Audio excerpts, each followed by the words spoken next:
Bismillahirrahmanirrahim. Assalamualaikum warahmatullahi wabarakatuh.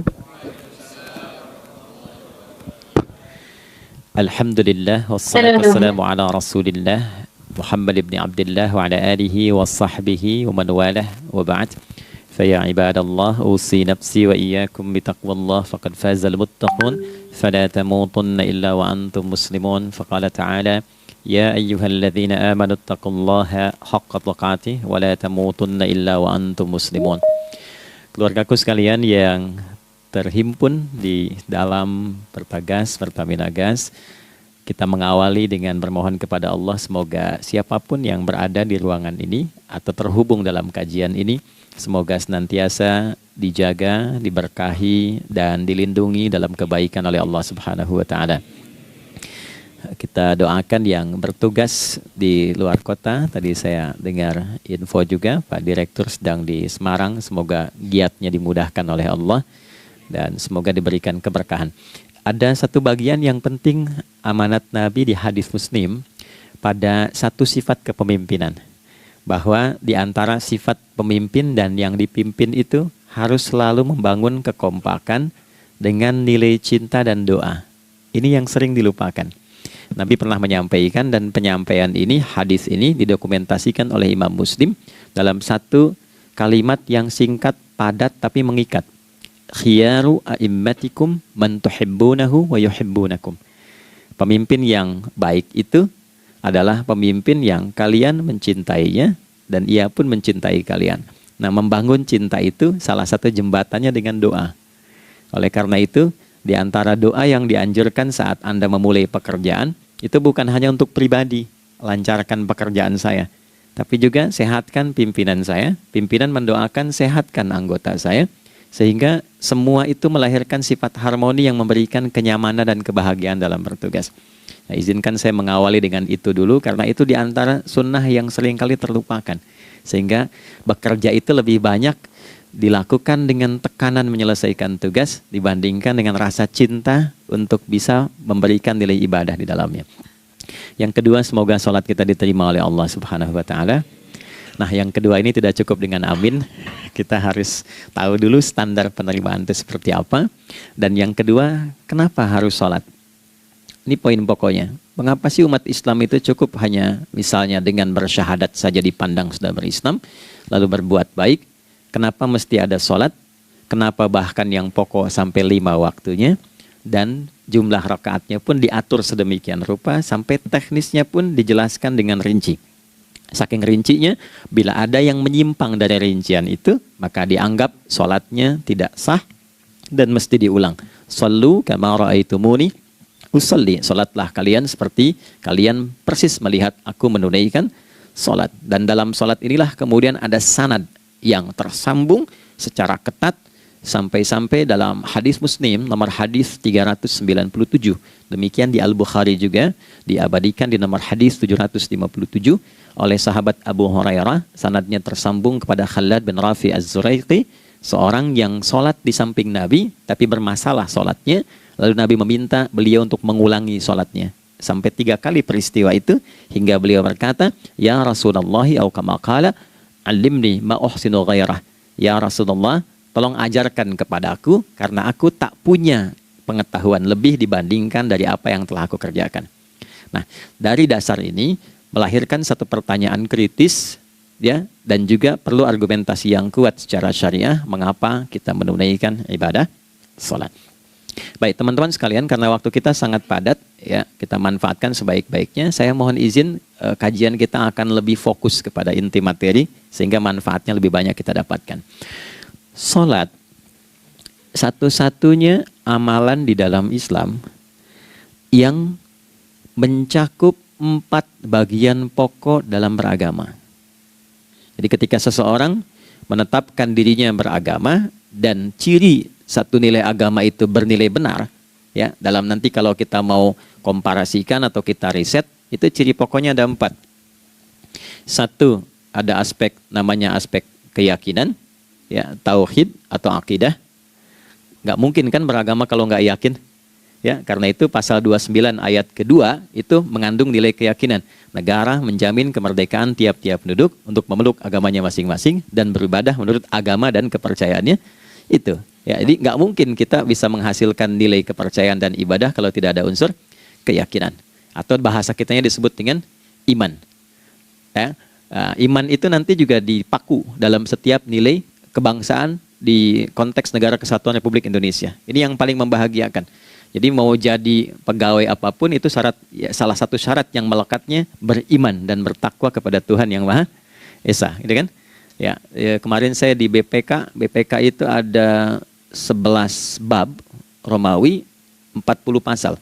Ya, di bab yang keempat pasal 13 tentang pemberhentian dan pengangkatan itu ada 11 poin A sampai K. Di poin B yang keduanya syarat menjadi bagian dari anggota BPK itu beriman dan bertakwa kepada Tuhan Yang Maha Esa.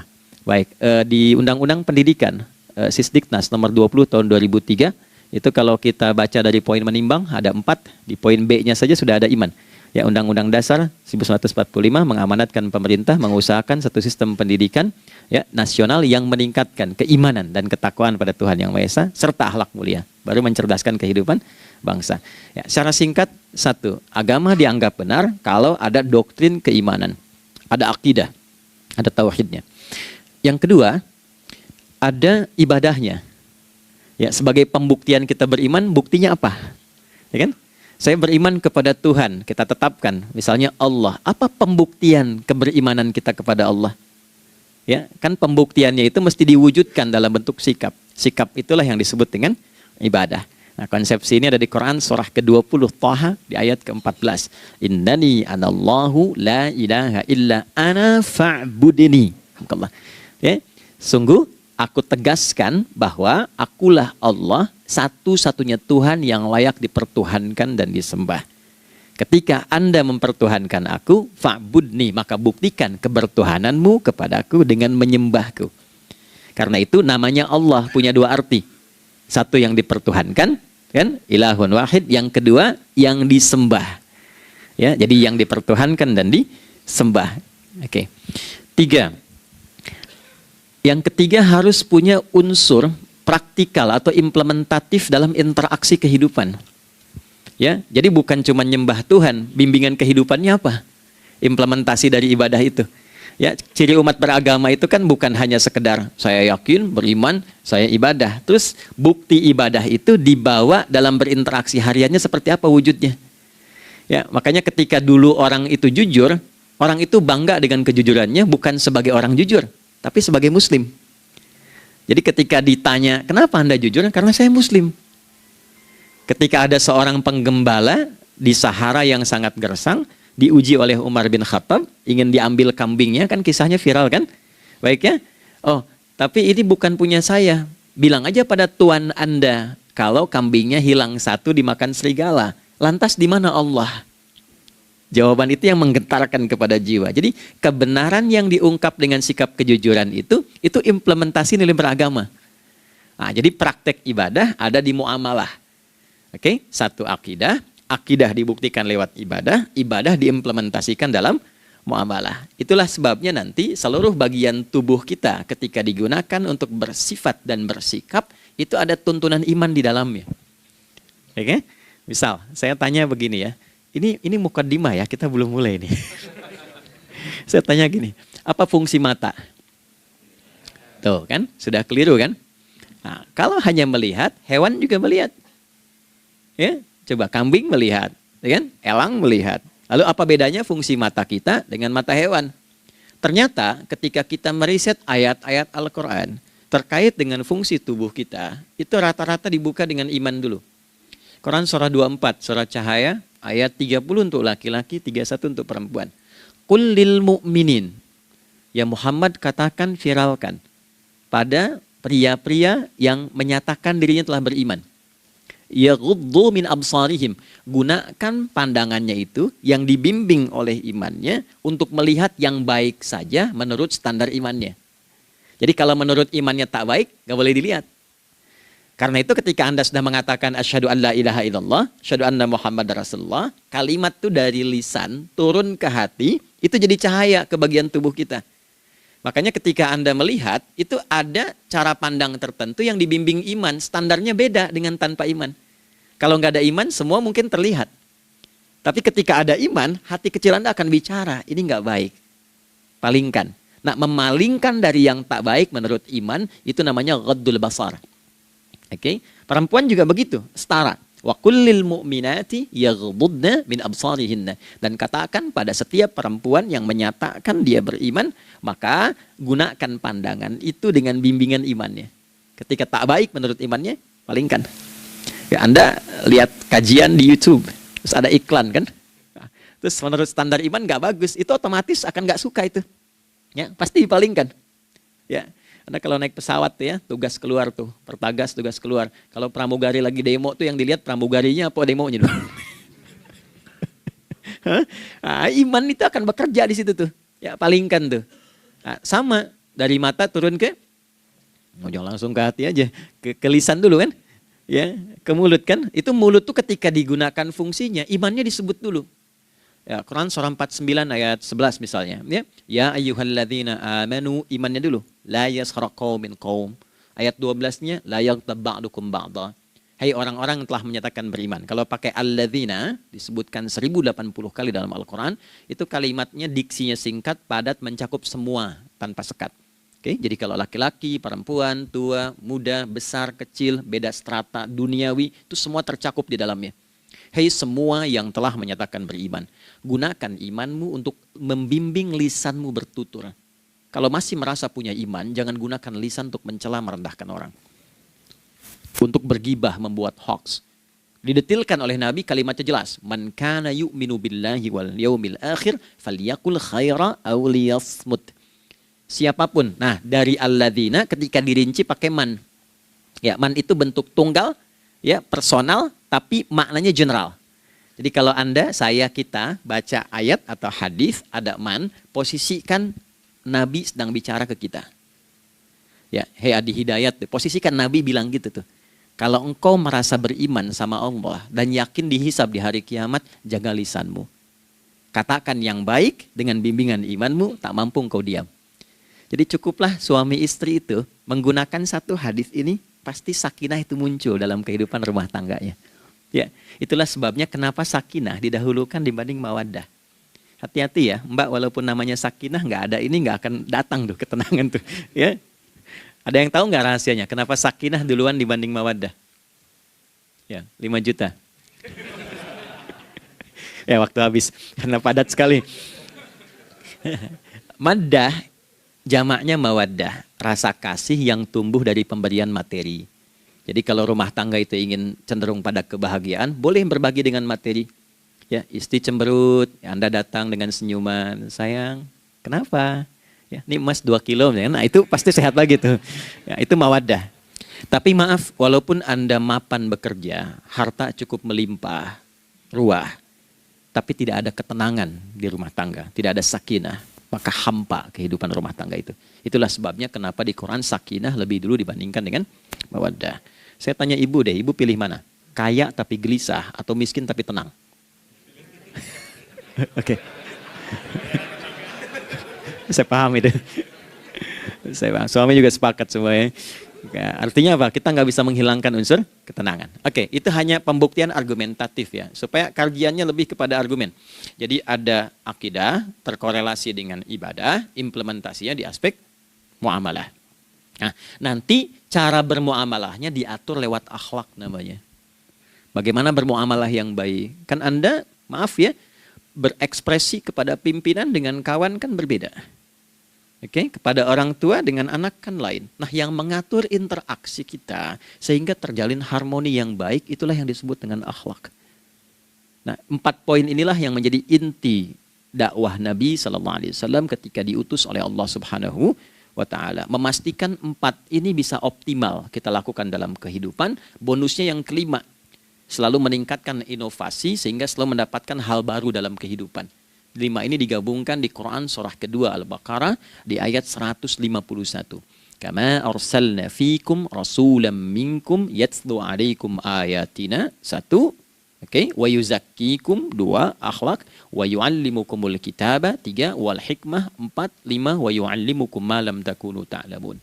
Kelima-limanya ini digambarkanlah dalam bentuk ibadah yang melatih kita sebagai pondasi awal menuju dan memantapkan 5 hal ini, yaitu sholat. Itulah sebabnya kenapa sholat yang pokok dilakukan 5 waktu dalam sehari untuk mewujudkan 5 hal ini dalam kehidupan, dan satu-satunya ibadah yang mengumpulkan 5 aspek ini dalam prakteknya hanya sholat. Hanya sholat. Oke, mari kita detilkan, kita rinci, dan di sini kita akan mulai kajian kita. Yang tadi mukadimah ya. Baik, kita punya 30 menit. Wah, padat sekali. Bismillahirrahmanirrahim. 1. Sholat adalah perwujudan iman seorang hamba. Karena itulah kalimat sholat pertama kali disebutkan dalam Al-Quran, itu letaknya setelah kalimat iman. Al-Baqarah ayat 3. Alladzina yu'minuna bil ghaibi wa yuqimunas sholat. Orang-orang yang telah menyatakan beriman dan konsisten menjaga imannya.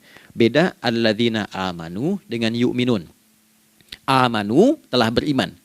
Tapi kalau dia komitmen dan konsisten terus menjaga imannya sampai saat dia berpulang pada Tuhannya, maka berubah nanti bentuknya kalau di bahasa Arab jadi mudhari'. Kalau di bahasa Inggris kan tuh punya 3 arti. Present, continuous, and future. Jadi kalaupun sekarang terus berlangsung sampai masa depan pun saya tetap akan beriman. Nah, pembuktian untuk menjaga iman itu pembuktian utamanya pada sholat. Itulah sebabnya satu-satunya amal ibadah dari rukun Islam yang 5 itu, ya, satu-satunya amal ibadah yang disebut iman dalam Al-Quran hanya sholat. Teman-teman boleh buka Quran surah kedua Al-Baqarah di ayat 143. Ya, di pertengahan ke ujung ayatnya. Saya percepat. Wa ma kana Allahu liyudhi'a imanakum. Dan Allah nggak akan pernah menyia-nyiakan sholat seseorang yang dikerjakan karena imannya. Ayat ini turun, ketika ada terjadi pergantian arah kiblat. Dari yang tadinya semula ke Masjidil Aqsa, lalu berputar 180 derajat, beralih ke Masjidil Haram. Nabi sedang berada di luar Madinah. Madinah tempo dulu, wilayahnya nggak seluas cakupan sekarang. Oke, kalau diilustrasikan, area sekitaran Masjid Nabawi sekarang itulah Madinah lah. Di luar itu sudah di luarnya. Nah, Nabi sedang sholat, riwayatnya banyak menyebutkan, ada yang mengatakan zuhur, ada asar, ada maghrib. Di pertengahan itu turunlah Al-Baqarah ayat 144. Qad nara taqalluba wajhika fis sama' falanuwalliyannaka qiblatan tardaha fawalli wajhaka syatral masjidil haram.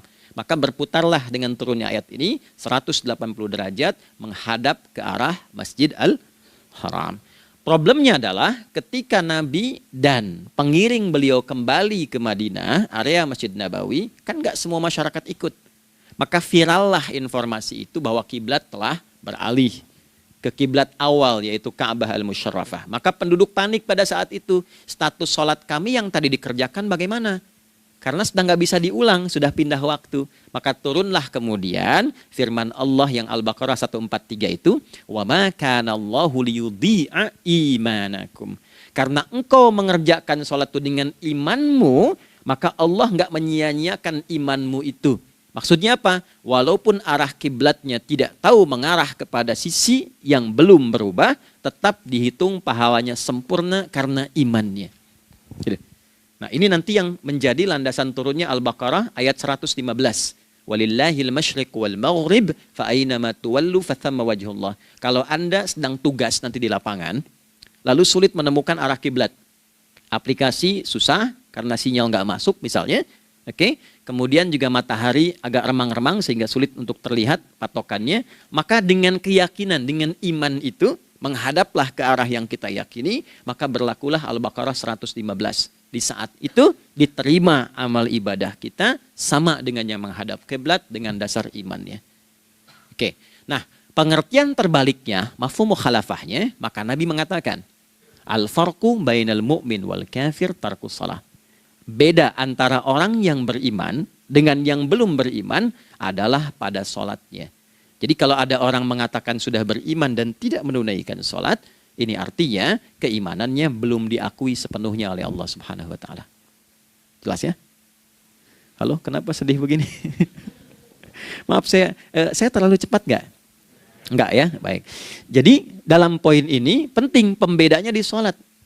Itulah sebabnya kenapa dari kecil kan, usia sekian, dari mulai 3 ke arah 7 tahun contohkan. Ya, orang tuanya sholat bentangkan sejadah.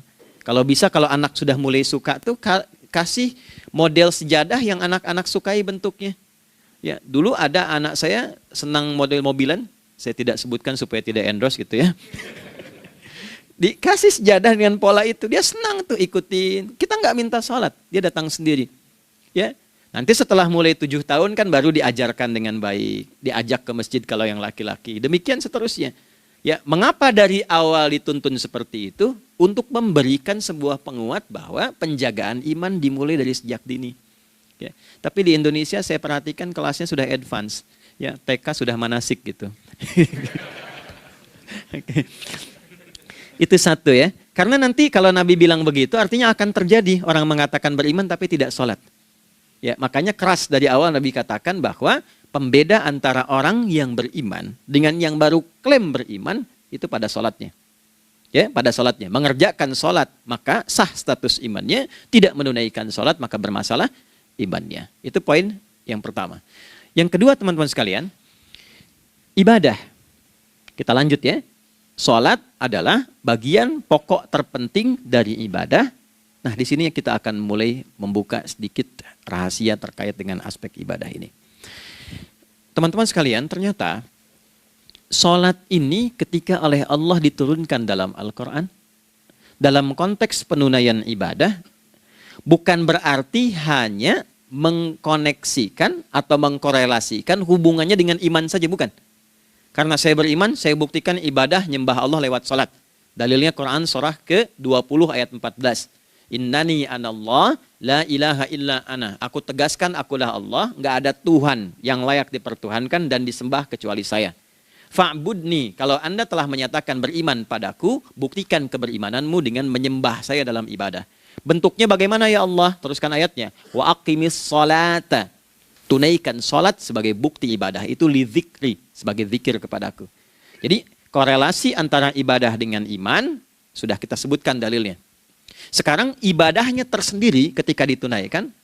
Apa manfaat dari ibadah itu? Mengapa mesti ada 5 waktu?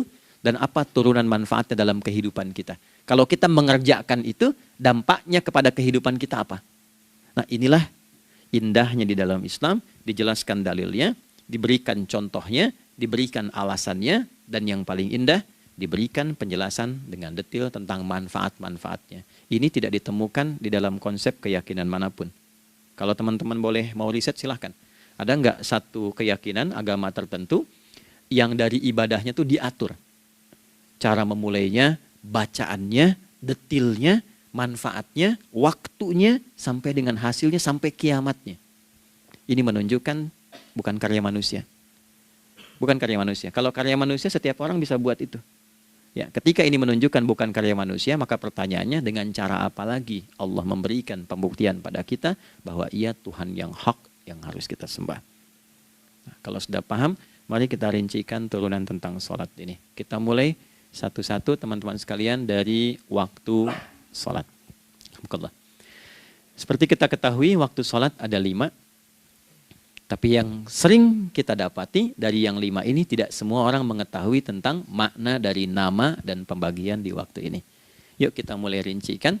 Sholat yang pertama namanya apa? Gak usah khawatir menang gak dapat hadiah kalau benar. Salah juga keterlaluan. Oke, 1 subuh. Dia satu-satunya nama sholat yang punya 2 nama ya. Subuh dan fajar.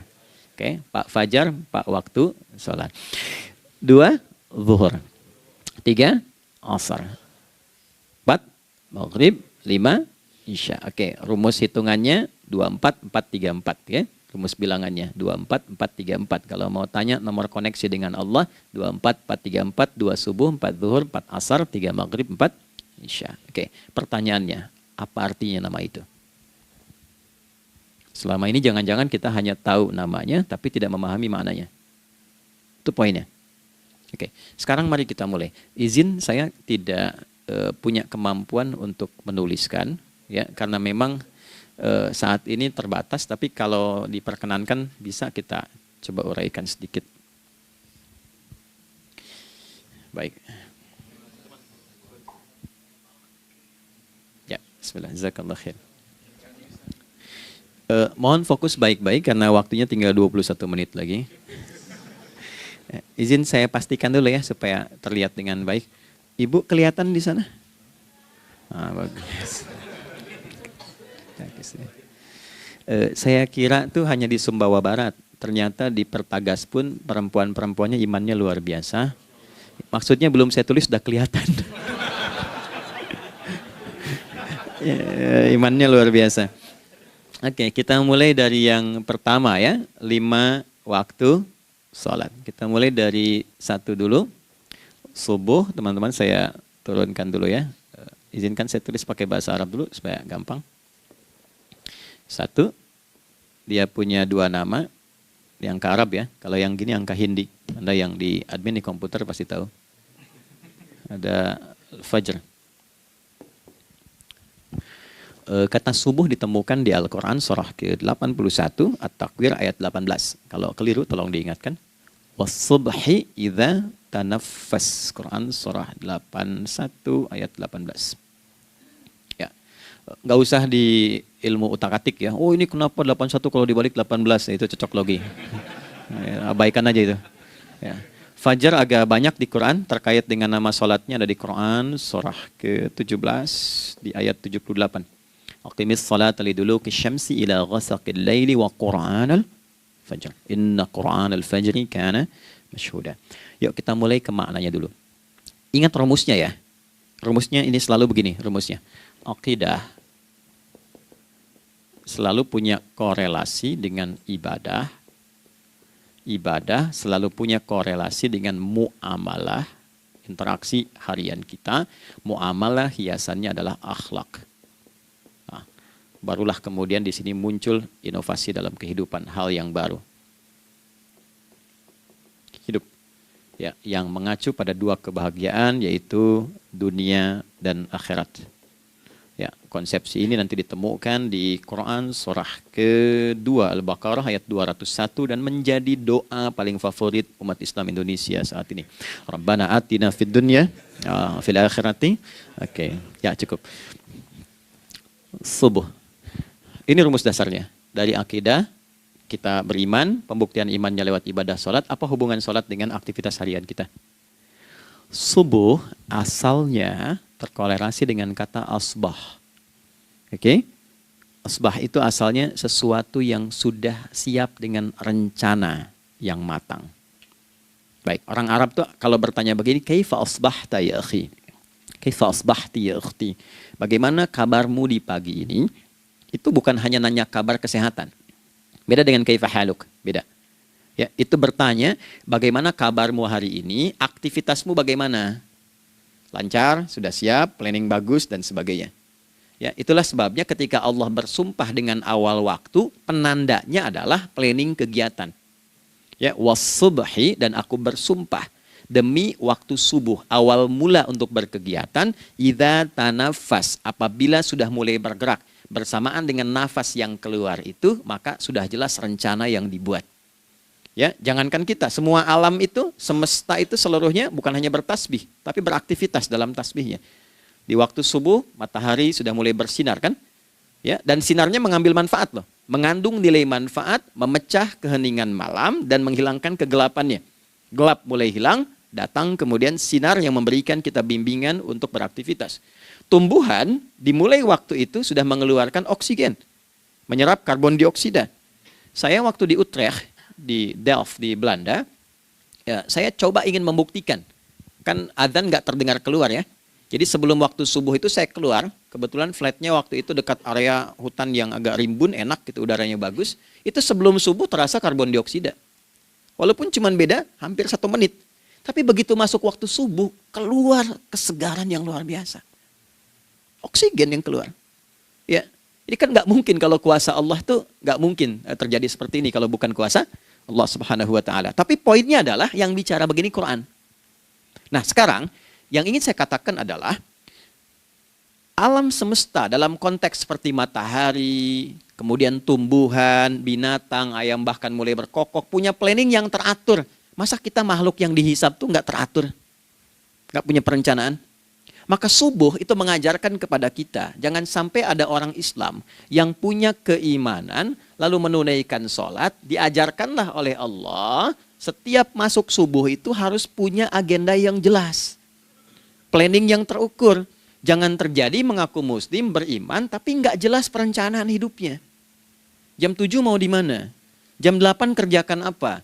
Anda dari sini ketemu 7 ke 4, atau setengah 8 ke setengah 5, 8 jam kerja.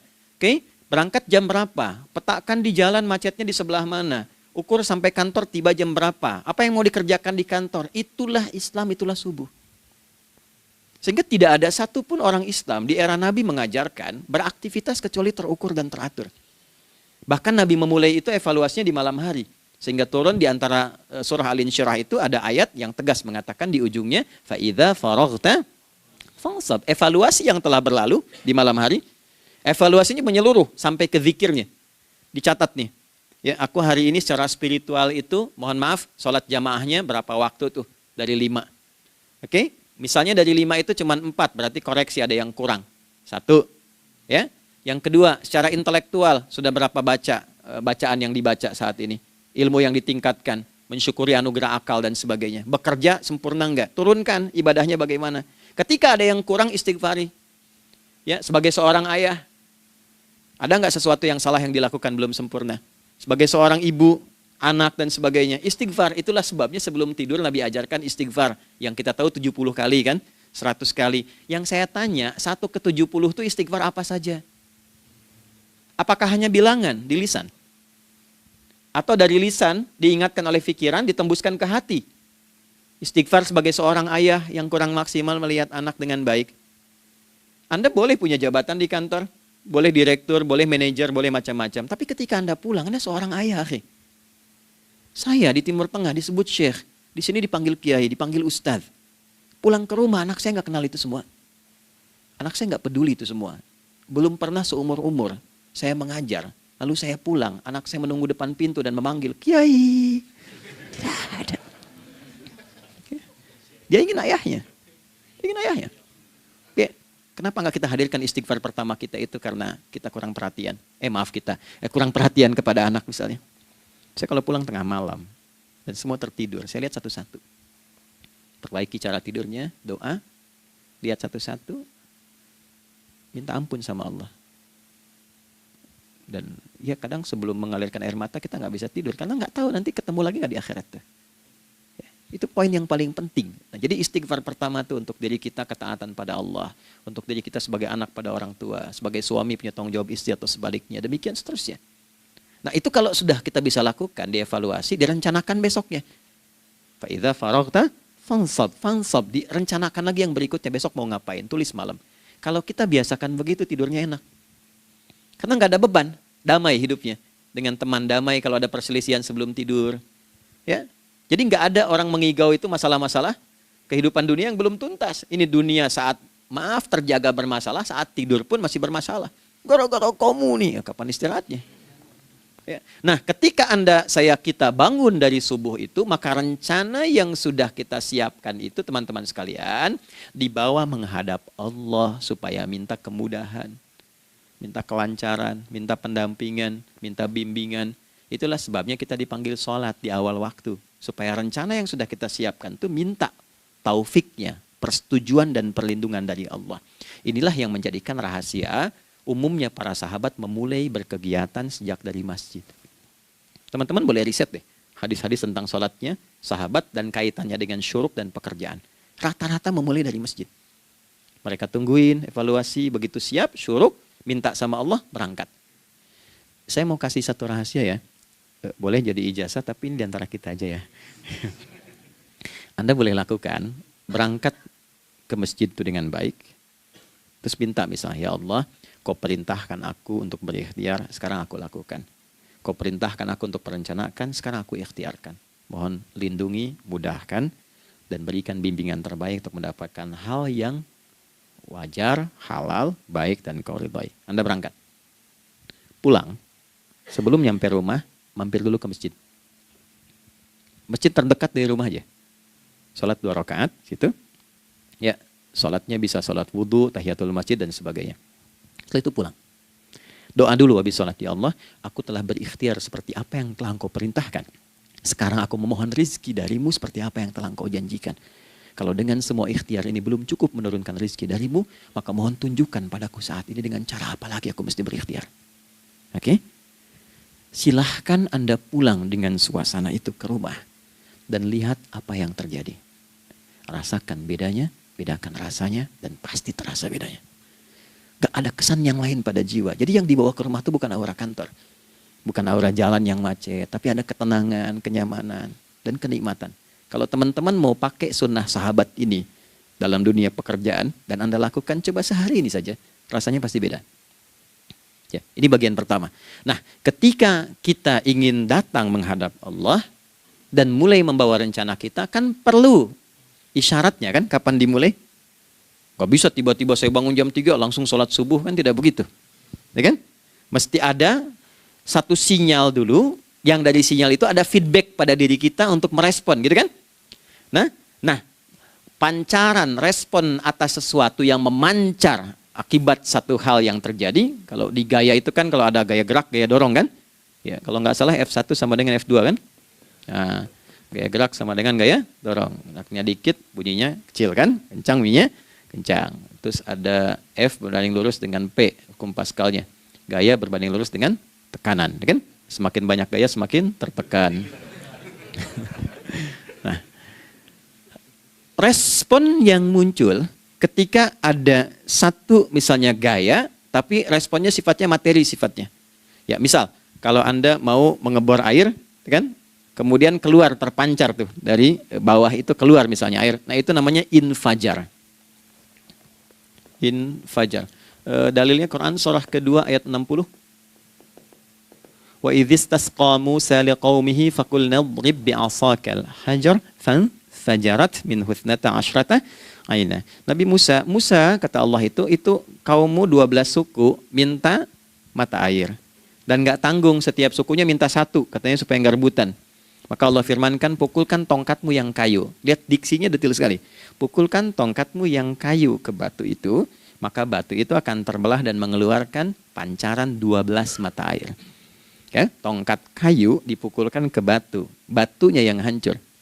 Karena Musa seorang nabi, gitu kan? Anda punya tongkat emas, pukulkan ke batu, maka keluar 12 air mata. Gitu ya. Nah ini, infajar. Kalau respon yang keluar itu respon buruk. Misal dalam nafsu, kan suka ada trigger ya yang memancing respon terus nafsu keluar kan? Ya, apa saja itu? Lihat gambar yang nggak bagus, nafsu keluar, itu kan? Lihat sendal bagus, nafsu keluar, macam-macam ya. Nah itu fujur namanya. Fujur. Hurufnya masih sama, cuma bentuknya berbeda. Fa, jimnya masih ada waw, ada ra-nya. Fujur. Quran surah 91 di ayat 7 sampai 10, wa nafsi wa ma sawwaha fa alhamaha fujuraha wa taqwaha. Fujur tembus ke nafas, nafas memerintahkan yang buruk disebut su. Nafas ketemu su jadi nafsu. Makanya nama lain fujur itu nafsu. Dalilnya Quran surah 12 ayat 53. Wa ma ubarri'u nafsi innan nafsa la'ammaratun bisu. Ya, la'ammaratun bisu'i illa ma rahima rabbi. Oke, nafas ketemu su. Teruskan. Tapi kalau pancarannya pada sifat yang baik. Oke? Membelah sesuatu yang gelap menjadi baik, terbuka, memancarkan respon panggilan yang baik, maka berubah katanya menjadi fajar. Oke? Matahari diperintahkan oleh Allah, diperintahkan membelah kegelapan malam. Keluarlah sinar pertamanya, disebutlah fajar. Kenapa? Karena ada respon kebaikan keluar darinya. Baik, perhatikan baik-baik. Quran surah kedua, ayat 187. Wa kulu washrabu hatta yatabayyana lakumul khaytul abyadu minal khaytil aswadi minal fajar. Itu untuk matahari. Kita lagi tidur enak-enak, sudah nyiapin rencana malam-malam. Tiba-tiba ada panggilan. Allahu Akbar, Allahu Akbar. Itulah tandanya hati kita mengkonfirmasi iman kita dalam diri kita. Cepat, sudah adzan. Pernah begitu? Nah, konfirmasi itulah dalam bahasa lain yang disebut dengan fajar namanya. Datang. Jadi waktunya matahari membelah disebut dengan fajar, konfirmasinya pun disebut dengan apa? fajar. Ya, jadi bersamaan waktunya dengan dua hal itu, datanglah panggilan. Itu yang dimaksud Quran, hubungan iman dengan konfirmasinya sampai ke sholatnya ada di Quran surah 8 ayat 2. Innamal mu'minuna iman. Alladzina idza dzukirallahu adzan. Wajilat qulubuhum iman. Jadi begitu ciri iman itu ada dalam jiwa, dipanggil lewat adzan, kan? Allahu Akbar, langsung merespon, ya Allah sudah adzan. Walaupun setelah adzan ada lagi getaran, baru adzan belum qomat gitu kan. Nah, misal ya. Nah, tapi inilah fajar. Jadi maksudnya rencana Anda ini agak jarang dibahas ya. Mohon maaf, ilmu ini agak jarang. Jadi jangan Anda bilang saya bid'ah, bukan. Ya, bukunya ada, referensinya ada. Cuman karena jarang dikaji, jangan sampai kekurangan pengetahuan menghukumi yang tahu jadi salah gitu. Ini poinnya. Jadi saya kalau bahas satu masalah itu bukunya saya kumpulkan. Tafsir awal sampai akhir yang ada apa, buku-buku tentang sholat apa, baru kita keluarkan. Jadi bagian topik-topik tertentu yang dibahas.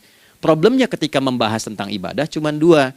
Satu tentang bacaan, doanya apa. Yang kedua tentang gerakan, bagaimana mengerjakannya. Yang ketiga jarang dibahas, hikmahnya apa. Padahal rumus dalam ibadah itu dalam fikih tiga-tiga mesti dipakai. Ini Quran surah kedua ayat berapa? Ayat 129. Rabbana wab'ats fihim rasulan minhum yatlu 'alaihim ayatika ini wa yu'allimuhumul kitaba ini wal hikmah ini. Barulah kita mendapatkan sesuatu yang baru. Ya. Ini wa yuzakkikum dan di 151 Al-Baqarah wa yu'allimukum ma lam takunu ta'lamun. Jadi ini bukan ilmu yang baru, bukan, belum tahu saja. Jadi selama ini yang kita kerjakan jangan sampai terbatas pada ritualnya saja untuk mencukupkan ini. Hubungan ritual dengan ini apa gitu. Ya, jadi subuh ini mengkonfirmasi bahwa ada satu keteraturan dalam kegiatan kita. Ya, alhamdulillah. 2, siang. Oke, setelah subuh, fajar, salat apa? Zuhur. Oke, saya tanya pada Anda, zuhur itu artinya apa? Sudah, cukup katakan Allahu a'lam. Waktunya terbatas ya. Nah, sahabat ditanya nggak tahu Allahu a'lam. Anda sahabat bukan, tabi'in bukan. Zuhur. Waktu tinggal 4 menit lagi. Oke, teman-teman kalau kita jeli, ini kan sholat dikerjakan di siang hari kan? Siang itu bahasa Arabnya nahar. Naharun itu siang. Tapi kenapa sholatnya zuhur? Kok nggak sholat nahar gitu? Ya, lohor, ini paksain tuh. Zuhur, lohor. Ya. Terus sore, biar nyambung cepat. Sore, bahasa Arabnya kan masa. Masa al-khir, selamat sore. Kenapa kau sholatnya asar?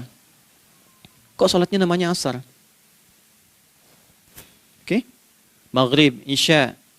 Isya kan malam kan? Kenapa nggak lail? Lail itu kan malam. Kalau ada yang istimewa di malamnya, itu lailah namanya. Makanya ketika turun Al-Quran disebut Lailatul Qadar. Karena malamnya istimewa. Beda, lail dengan lailah itu beda. Lail itu waktu malam, lailah ada yang istimewa di malam itu. Ya. Jamaknya lail, layali, lela, lili, lala itu malam. Ibu lili, ibu malam-malam. Ya. Zuhur artinya jelas, terang. Ada idhar, dibaca dengan jelas, terang. Gak boleh dengung. Man amana. Itu kan? Ya. Min husni, harus jelas. Ya. Ada a, jelas. Zuhur kenapa disebut zuhur? Untuk evaluasi kegiatan kita dari setengah hari. Sudah jelas belum hasilnya? Ya, Anda punya rencana di sini, evaluasi di siang. Jelas gak hasilnya? Pekerjaan Anda yang sekarang diamanahkan dari pagi jam 7 sampai sekarang, evaluasi dulu. Dicek, jangan cuma ditinggalkan. Oke, saya sedang kerjain, tinggalin dulu sholat. Bukan begitu. Ketika akan sholat, Anda cek dulu. Dari ke siang itu tengah hari, bagaimana hasilnya? Ada yang perlu disempurnakan gak? Ya. Ketika ide-idenya mulai mentok, ada yang belum selesai, datang dulu sholat, tenang lagi. Saat tenang itulah dirumuskan kembali pelan-pelan. Kan lumayan dari jam 12 sampai jam 1. Diisi dengan baik, dilihat. Itu baru dunia ini. Kan kita ngejar ini juga. Karena nanti ayat 200-nya, ada yang cuma ngejar ini. Wa minan nasi may yaqulu rabbana atina fid dunya. Bukan, kalau nggak hafal diam aja. Wa minan nasi may yaqulu rabbana atina fid dunya wa ma lahu fil akhirati min khalaq.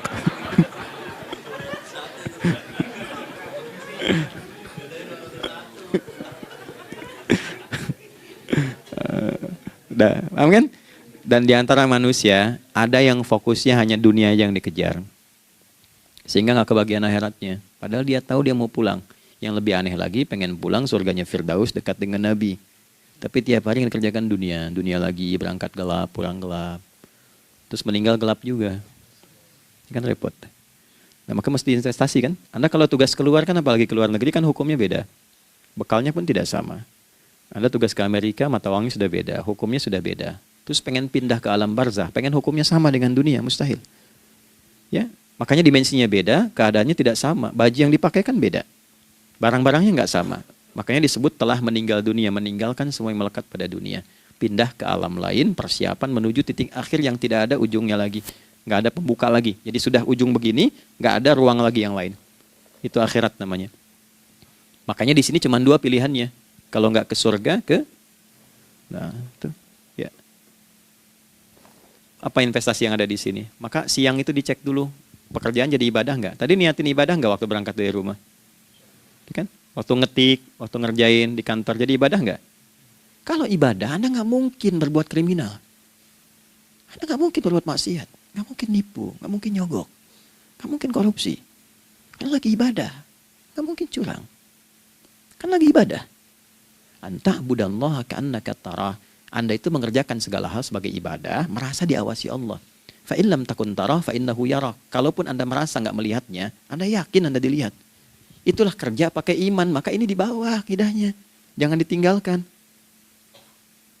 Nah, inilah yang selama ini kita butuhkan. Ya. Inilah yang melahirkan nilai etik, makanya adanya dalam jiwa. Takwa itu kan dalam jiwa, melahirkan etos. Etos mendorong kepada logos, logos melahirkan patos. Kepantasan dalam bekerja. Jadi Anda sekuat apapun ilmunya, kalau nggak punya etos, itu rusak. Jadi tidak cukup akal sehat. Jiwa yang sehat itu lebih penting. Banyak orang akalnya, saya ingat, akal itu tidak memberikan perintah. Dia hanya merumuskan satu instruksi dalam jiwa supaya mudah dilakukan dan dieksekusi oleh fisik. Jadi akal yang sehat itu seberapa pandai ilmunya, seberapa cepat mengeksekusi perbuatan. Tapi kalau yang dieksekusi itu dari perintah nafsunya, masalah.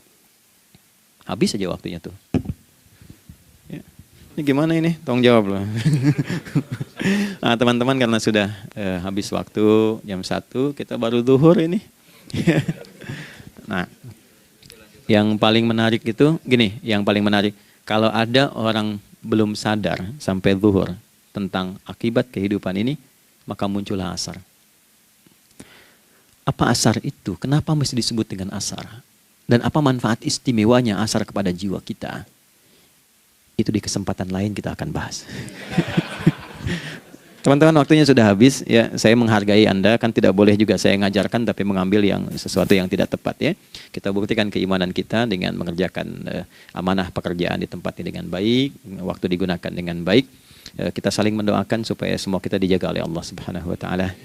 Maafkan saya, lain kesempatan kita berjumpa kembali untuk melanjutkan apa yang telah kita bahas hari ini. Mari kita berdoa, semoga doa kita diterima oleh Allah Subhanahu wa taala.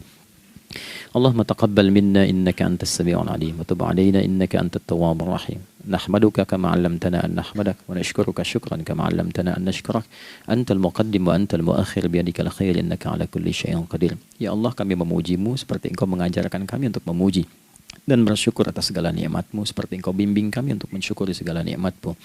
Allahumma salli wa sallim wa barik ala habibikal karim rasulikal mustafa al-amin sayyidina Muhammadin wa ala alihi wa sahbihi ajma'in. Ya Allah, anugerahkan kami kemampuan untuk terus bersalawat pada Rasulullah, sehingga dengan itu kami mendapatkan kemampuan yang baik untuk meneladani kemuliaan beliau dalam beraktivitas kehidupan. Rabbana la tada' lana fi maqamina hadza dhanban illa ghafartah. Ya Allah, jika ada pendosa hadir di ruangan ini atau terhubung dalam kajian ini, maka jangan biarkan ya Allah ia meninggalkan tempat ini dan kajian ini kecuali Engkau telah ampuni seluruh dosa-dosanya. Wala hamman illa farajtah. Ya Allah, jika ada satu di antara kami yang menghadiri kajian ini membawa kegelisahan, maka mohon tenangkan keadaan hatinya. Wala asiran illa yassartah. Jika ada yang sedang diliputi oleh kesulitan, maka mudahkan, ringankan dan hilangkan seluruh kesulitannya. Wala maridan illa syafaitah. Dan bila ada di antara kami yang diuji dengan penyakit, maka mohon angkat dan sembuhkan penyakitnya. Rabbana atina fid dunya hasanah wa fil akhirati hasanah wa qina adzabannar. Wa sallallahu ala sayyidina Muhammad wa ala alihi wa sahbihi ajma'in. Wa akhiru da'wana subhanakallahumma rabbana wa bihamdika nashhadu an la ilaha illa anta nastaghfiruka wa natubu ilaik. Walhamdulillahi rabbil alamin. Nasrun minallah fathun qarib wa basyiril mukminin. Terima kasih untuk semuanya. Mohon maaf kami langsung pamit. Assalamualaikum warahmatullahi wabarakatuh.